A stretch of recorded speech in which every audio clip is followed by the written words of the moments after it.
Welcome to the Bite Size Brilliance podcast. I'm your host, Dr. April Darley, and today I want to talk about one of the big topics that drives us in life, and that is, what is my life purpose? It's that search for meaning. I have clients come to me occasionally who ask, I really need to know my purpose. And there's something going on out there in the collective where I'm starting to see more and more people searching for those kind of answers. You might be one of those and have asked yourself some version of the following question: what is my life purpose? What am I supposed to be doing next? Or what does it all mean? Why am I here? And these are really great questions. That search for meaning and purpose is a really innate part of who we are as a human. And when my clients come in with these big questions, I find that are often split into two groups. The first group feels like maybe they have no clue what the purpose is and that they haven't achieved it. And this group often equates your work is your worth. They get confused with your purpose is something you're supposed to do and make money from. Now, the other camp, when they come in, they have achieved a lot and they've really enjoyed that process of achieving and what they've built. And for those people, it's more of what next? Because when you have checked off every goal that was on your list, life is going to require you to do something different and think bigger. So, either way, you're going to hit this void space in your life eventually where you start thinking about, what does it all mean? And you do this life review and go, what have I been doing up to this point? And am I satisfied with what I've done or achieved so far? What does it all mean? Now, when my clients bring this dilemma to me, I really try to determine which camp they're in. Are they the ones who work equals your worth and they're looking for that fulfillment of achievement? Or are you on the other side where you've achieved a lot, you're really happy about that, you just want to get clarity on what to build next? So for the first group of people, I find that many of them feel like they were created with some specific purpose in mind. Now, whether you call that God, universe, spirit, what have you, but they feel that there's something that they were put here to do, only this creator, God, universe, source did not give them the blueprint or the instructions to do it. So then they're left floundering, trying to figure it out themselves, and they don't feel they've done a good job. What I find in this group is there's a lot of judgment to where they have done the things, but they're judging what they've done and looking at it and going, it's not big enough. It's not grand enough. And for whatever reason, they think that when they were created with this purpose, they were supposed to go big. You know, you hear this in Texas a lot, right? Go big or go home. And they don't want to go home feeling like a failure, that they didn't do something grand or big. And this causes a lot of internal conflict, struggle, and angst when you feel that whatever you've done isn't, number one, the right thing, or it isn't enough or good enough. And when it comes to purpose of people in this camp, I have an opinion that I will give to them. And I think it's quite likely that we were programmed or created with a certain purpose, but it's not like we weren't given the blueprint.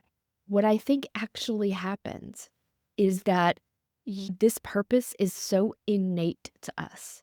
It is so entwined with who we are as a person that you can't help but to do it. And you already are doing it in some form or fashion. You either don't see it because it's so ingrained in who you are, or you're judging it as being not good enough or grand enough, and you're absolutely dismissing it. So I'm going to give you an example of a real client of mine. We had this discussion maybe about 4 years ago. She's a realtor and she was thinking about, what is my purpose? Is it real estate? And she loved selling real estate. But in her mind at that particular time, maybe it wasn't grand enough. Maybe it wasn't enough. And so I asked her, why do you love selling real estate? And she described the feeling of matching someone with the perfect home for them. And it was really important to her that she matched the right place with the right person so that they feel so happy and cozy and comfortable. Now, we moved on from that, right? We talked about that and worked that out. But fast forward until just a couple of months ago, we started talking about life purpose again. And I asked her, what do you think the purpose of your life is? And she's like, love. And she's like, I love people. I love what I do. I love sharing love. I love spreading love. And you can see that in her whole demeanor. She's very much like sunshine. And it occurred to me then what she had said years prior about her job in real estate. And it was matchmaking. And when you think about matchmaking in a romance perspective, it is love. And so matching that right fit home with that right fit buyer for her, she was living her life purpose. And it is love, matchmaking, making sure people feel so good and cozy. And she could be doing anything. If she wasn't in real estate, she would bring that life purpose with her to every single thing she did. And my personal opinion is because our purpose is so entwined and ingrained with who we are, you cannot fail at it. You're going to do it just by going about your normal life. For example, my life purpose is being a healer. That's the theme. And if it helps you to think about it this way, purposes can often be grouped in themes. You have a healing theme, and this might be people like doctors, nurses, bartenders, hairstylists. But the theme is that you're helping people in some way. And that is very healing. You've got another theme that's maybe entertainment. And you might find people who are comedians or dancers, performers, singers, or you just might be the funny guy who lives down the block who enjoys making people laugh. It could have nothing to do with your job whatsoever, but entertaining people is who you are. It could be cooking, and you might be a CEO of some huge company who just really loves to cook on your off time, and your life purpose may not be anything to do with your job that makes you money, but you love having people over to your home, creating these amazing 5-course dinners because that is where you feel fulfilled. And I think people get it twisted. When they look for purpose, they try to make it about their work. They try to make it about what brings you money. And sometimes that's true and it aligns that way. But most of the time, it's just who you are. And you're going to be who you are no matter what you do. Your purpose will show up for you. But if you need some help asking yourself some questions to figure out who you are and what it is that you do, start looking at your true passions. So if you had all the money in the world, all the time in the world, you could not fail, and everyone you know would be absolutely supportive of what you wanted to do without question, what would you want to do? And most of the time, that's wrapped up in your purpose in some way. Some people are going to answer that question with philanthropy or charity or support. Some people might answer that question with adventure or travel. And what I find is there are 3 layers when you go a little bit deeper. So right now, if you're listening to this and money is a major concern, and if you ask yourself that question, if you have the time, the money, the energy, the support in the world, you could not fail, you might start telling me things like pay off debts, secure your inheritances.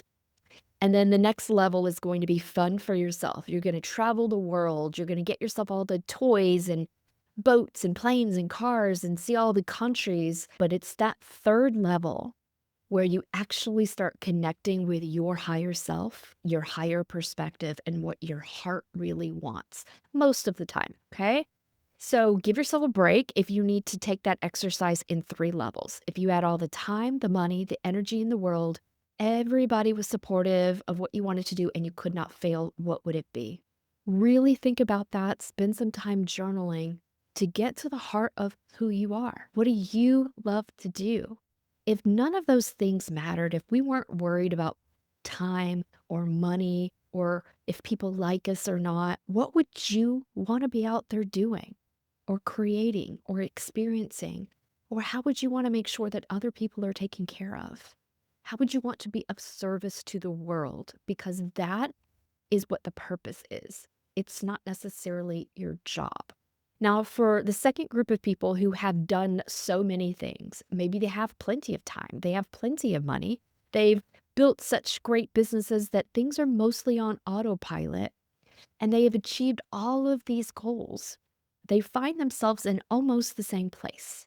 There is something that's now asking them to evolve even bigger, and that can be scary because it's an identity challenge. What got them here to this level is not going to be the thing that gets them to the next level. Maybe their priorities have shifted. And what I see with this group of people, it's no longer about personal accomplishment. It is often about accomplishments on larger global collective scales. So if they were not involved in a lot of philanthropy or charity work or purpose or service driven work before, that's often the next place they go. They start thinking about impact for society or the collective and how their activities, their passions can now serve larger audiences. And that's a little bit scary when you have built really big things already. Learning to think bigger, you're going to run up against this piece that says, but I'm already kind of tired now. I can't imagine doing more. And that's a big sabotage. This group, they think more would limit them in some way or burden them in some way, or they're in this void space. So they need to learn that more doesn't mean personal burden because they've already built these things to take care of that. And it's asking that group to tap into their creativity even more. So the next version of them is likely going to be service-based and creative more than it is hands-on structure and strategy, that maybe that was their identity and that helped them build things to that point where they feel really comfortable and they got to check off the goals.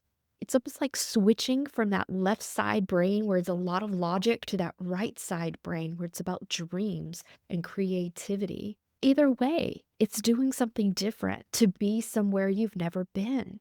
And that is really scary for both groups of people. And the smarter you are, the more complicated you like to make things. It's this weird thing that we all experiences. So if you are listening to this and you're an incredibly smart person, I guarantee you that you're making things way harder than they need to be. But if you're getting lost in the churn of feeling overwhelmed, you need some support or guidance about making you aware of some things that you're really good at, your strengths, aware of where you could go next with some strategy, or finally dealing with these identity sabotages or old subconscious patterns that are keeping you stuck and in a fear-based state, then I would invite you to connect with me at aprildarley.com. Let's book a free consultation and you can find out how we can work together to get you the clarity, the certainty, and stability that a piece of you is looking for and is ready for right now. All right, my friends, I'm going to leave you with this. Whatever you think about your purpose right now, you're probably being too hard on yourself. You probably already know what it is. You just need some encouragement to relax and let that information flow up from the subconscious to your conscious mind so that you can utilize it. It's about getting rid of this pattern, your work equals your worth, or that your next level is going to burden you. Big takeaways from today. If you've enjoyed this episode, please like, share, follow me on all the things. I am so grateful. But until next week, I want you to know you're doing a really great job. And what you're here to do, I guarantee you in some way, shape, form, or fashion, you're already doing it. And you are already successful. Just let yourself see it, believe it, and receive it. Until next week, my friends. Goodbye.